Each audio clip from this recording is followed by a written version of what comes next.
ஓம் முருகா போற்றி போற்றி. என் அன்பு குழந்தையே, இதோ உன் முருகன் உன் வீட்டிற்குள்ளேயே வந்துவிட்டேன். என் பிள்ளைக்கு சுபமங்கல செய்தி கொண்டு வந்துள்ளேன். தட்டி விடாமல் பெற்றுக்கொள். என் செல்வமே, உன்னை நீ உணர்ந்து கொண்டாயா? உனக்கு நீ மதிப்பு கொடுத்து கொண்டாயா? உன்னை முதலில் நம்புகிறாயா? அதோடு உன்னை நீ விரும்புகிறாயா? உன்னை உணரணும், உனக்கு மதிப்பு கொடுக்கணும், உன்னை நீ நம்பணும். ஆனாலும் ஒன்று தங்கமே, எப்போதும் நீ மகிழ்ச்சியாக இருக்கும்போது அதனை கெடுப்பதற்காகவே ஏதாவது ஒன்றை கிளப்பி விடுபவர்களை கண்டு கொள்ளாதே. அதுபோல் எப்போதுமே எதிர்மறையாக பேசுபவர்களுடன் கூட செல்லாதே. எப்போதுமே உன் தரத்தை தாழ்த்தி சொல்லி உன்னை சோம்பேறியாக ஆக்குபவர்களிடம் எதையும் சொல்லாதே. நீ என்ன சொன்னாலும், நீ என்ன செய்தாலும் அதில் குறையை மட்டுமே கண்டுபிடித்து அதையே பிடித்து கொண்டு பேசுபவர்கள் யாராவது உன் நட்பிலோ உறவிலோ தொடர்பில் இருந்தால் அவர்களை விட்டு விலகிவிடு. ஒரு சில நேரத்தில் மற்றவர்கள் பேசுவது வலிக்கத்தான் செய்யும். ஆனால் வலிக்காத மாதிரி சிரிச்சுக்கிட்டே நீ வாழணும், அவ்வளவுதான். கவலையும் கண்ணீரும் ஒருபோதும் உன்னை வாழ வைக்காது. தைரியமும் நம்பிக்கையும் தடைகளை தகர்த்து சவால்களை முறியடித்து வாழ வைக்கும் மகளே. உன் முருகன் சொல்வதையெல்லாம் கேட்டுக்கோ. வாழ்க்கையை சற்று தனிச்சு வாழ பழகிக்கோ.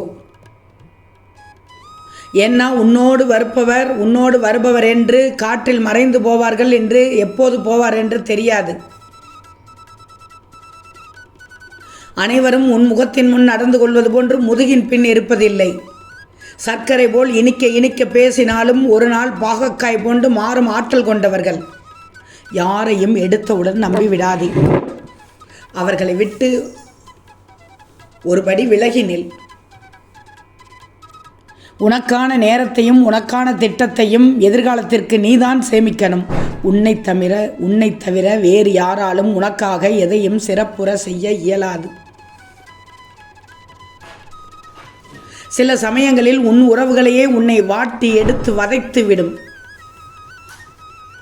ஒன்று தெரியுமா? வாழ்க்கையில் மகிழ்ச்சி என்பது எப்படி ஒரு அங்கமாக உள்ளதோ அதுபோல் கஷ்டங்களும் துயரங்களும் ஒரு பகுதிதான். ஏன்னா வாழ்க்கையின் வடிவம் வட்டம். நீயாக இருக்கணும். மற்றவங்களைப் போல எல்லா வகையிலும் மாறலாம் என நினைத்தால் உலகம் உன்னை மிதித்து அடக்கிவிடும். உன் எதிராளி பகைவன் என்ன நினைக்கிறான்? என்னிடம் அனைத்தும் உள்ளது என பெருமை அடித்து தம்பட்டம் எடுத்துக் கொள்கிறான். அது முட்டாள்தனம், அவனுக்கு தெரியவில்லை.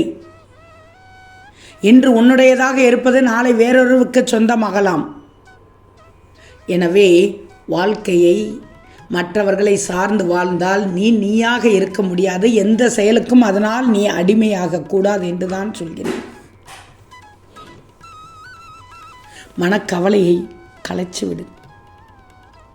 மனக்கவலை என்பது குரங்கின் கையில் பிடிபட்ட பாம்பை போன்றது. மனக்கவலையை எப்படி துரத்தி அடிப்பது என்று உன் முருகன் உனக்கு ஒன்று சொல்கிறேன், கேள். குரு ஒருவர் தன்னுடைய சீடர்களுக்கு பாடம் சொல்லிக் கொடுத்து கொண்டிருந்தார். அப்போது ஒரு சீடன் கேட்கிறான், குருவே, சில நேரங்களில் மனதில் எழும் மனக்கவலையை எப்படி களைவது என்று கேட்கிறான். அந்த குரு சொல்கிறார், ஒரு காட்டில் குரங்கு நிறைய கூட்டமாக இருந்துச்சான். அதில் ஒன்று சுட்டித்தனமான ஒரு குட்டி குரங்கும் இருந்துச்சான். அந்த ஒரு நாள் அந்த குட்டி குரங்கு தரையில் ஊர்ந்து சென்று கொண்டிருந்த பாம்பை ஒன்று பார்த்ததாம். நெளிந்து வளைந்து சென்ற அந்த பாம்பை பார்த்துதான் அதுக்கு ரொம்ப குதூகலமாக இருந்துச்சான். ஆனால் அது ஒரு பெரிய நச்சு பாம்பாம். அந்த குட்டி குரங்கானது மெதுவாக போய் அந்த பாம்பை தன் கையில் பிடிச்சிருச்சான். ஆனால் பிடிபட்ட பாம்பு குரங்கின் கையை இறுக்கமாக சுட்டி கொண்டுச்சான். விசப்பல்லை காட்டி சீரியதாம். குட்டி குரங்குக்கு கொஞ்சம் பயம் வந்துருச்சான். ஆனால் ஒன்று, இதை பார்த்ததும் அந்த குரங்குகள் அனைத்தும் அங்கே வந்து கூடிருச்சான். ஆனால் எந்த குரங்குமே குட்டிக்கு உதவும் முன் வரவில்லையாம். ஐயையோ, இது பயங்கரமான விஷமுள்ள பாம்பு, இது கடித்தால் உடனே சாவுதான் என்றதாம் ஒரு குரங்கு. மற்றொரு குரங்கு அவன் தனது பிடியை விட்டதுமே பாம்பு அவனை கடித்துவிடும், பாம்பிடமிருந்து தப்பிக்க முடியாது என்று ஓடிப்போய் விட்டதாம். இப்படி ஒவ்வொரு குரங்கும் குட்டியின் பீதியை அதிகரித்துவிட்டு அங்கிருந்து ஓடி போய்விட்டதாம். குட்டி குரங்கு பயந்து விட்டது. தன்னுடைய கூட்டமே தன்னை கைவிட்டு விட்டதால் விரக்தியின் உச்சத்தில் இருந்ததாம் அந்த குட்டி குரங்கு. எந்த நேரமும் கடிக்க தயாராக சீறிக்கொண்டிருக்கும் பாம்பை பார்த்து பயந்து விட்டது. தன் பிடியை விட்டு விடாமல் இறுக்கமாக பிடித்து கொண்டதாம். ஆனாலும் ஒரு பக்கம் மரண பயம் அந்த குரங்கை வாட்டி வதைத்து விட்டது. ஐயோ, புத்தி கெட்டு போய் இந்த பாம்பை கையால் பிடிச்சிட்டோமே என்றே பெரிய குரல் எழுப்பி புலம்பியதாம். நேரம் கடந்துகிட்டே இருந்ததாம். உணவும் இல்லை, நீரும் இல்லை. குட்டி குரங்கு சோர்ந்து போய்விட்டது. கிட்டத்தட்ட மயக்க நிலைக்கு சென்று கொண்டிருந்தது அந்த குட்டி குரங்கு. கண்கள் இருளத் தொடங்கிவிட்டது. சாப்பாடு இல்லைன்னா கண்ணை கட்டி கொண்டு வரும். அந்த நேரம் பார்த்து ஒரு ஞானி அந்த பக்கம் வந்தாராம். சொந்தங்கள் எல்லாம் கைவிட்ட போதும் இந்த துறவி நம்மை காப்பாற்றுவார் என்று அந்த குட்டி குரங்கு நினைத்ததாம். அதற்கு கொஞ்சம் நம்பிக்கையும் வந்ததாம். அந்த குட்டி குரங்குடன் பக்கத்தில் வந்த துறவி சொன்னாராம், எவ்வளவு நேரம்தான் அந்த பாம்பை கையில் பிடித்து கொண்டே கஷ்டப்பட போகிறா, அதை கீழே போடு என்றாராம். குரங்கு, அச்சோ சாமி, நான் பாம்பை விட்டுவிட்டால் அதை என்னை கொண்டு விடுமே என்றதாம்.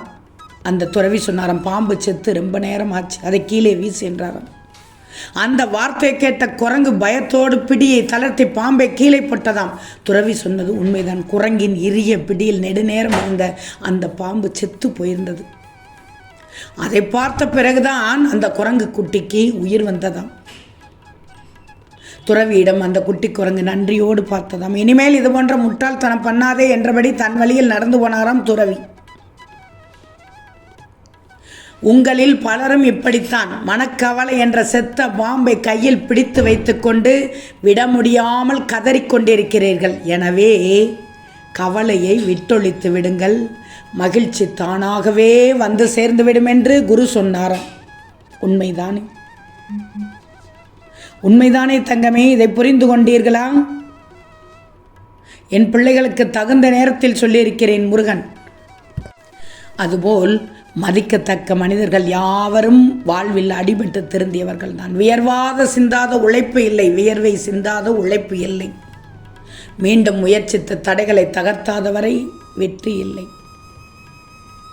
அவமானப்படுகிறாயா? படு, தப்பில்லை. அவதாரம் எடுத்துவிடு. அவமானப்படும் போது அவதாரம் எடுத்துவிடு. வாதாடுவதை விட்டுவிட்டு வாழ்ந்து காட்டு.